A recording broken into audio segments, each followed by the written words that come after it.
বিরল রেলওয়ে স্টেশনে আমরা অবস্থান করতেছি।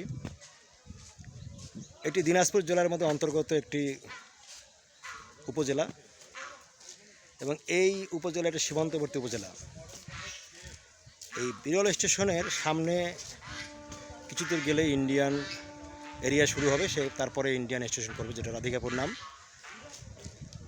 আর এখান থেকে আসলে স্টেশনের দিনেই একটা ট্রেনই আসে, সেই ট্রেনটার নাম হচ্ছে দিনাজপুর কম্পিউটার, ট্রেন নম্বর 61-62। কেউ যদি বিরলে আসতে চান তাহলে পার্বতীপুর থেকে সকালবেলা 9টার পরে এই ট্রেনটা ছেড়ে আসে। যদিও কিছুক্ষণ লেট হয়, কিন্তু নির্ধারিত সময় 9টা থেকে ছেড়ে আসার টাইম। কেউ যদি বিরলে আসতে চান, বিরলে ঘুরতে চান, তাহলে এই ট্রেনই আসতে হবে।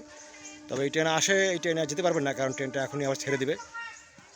এই ট্রেনে আসলে এই ট্রেনে নামতে হবে, নামে বিরলের যে সমস্ত জায়গায় আপনারা ঘুরতে চান সেগুলো ঘুরতে হবে। তো এই মুহূর্তে আমরা অবস্থান করতেছি বিরল রেলওয়ে স্টেশনে।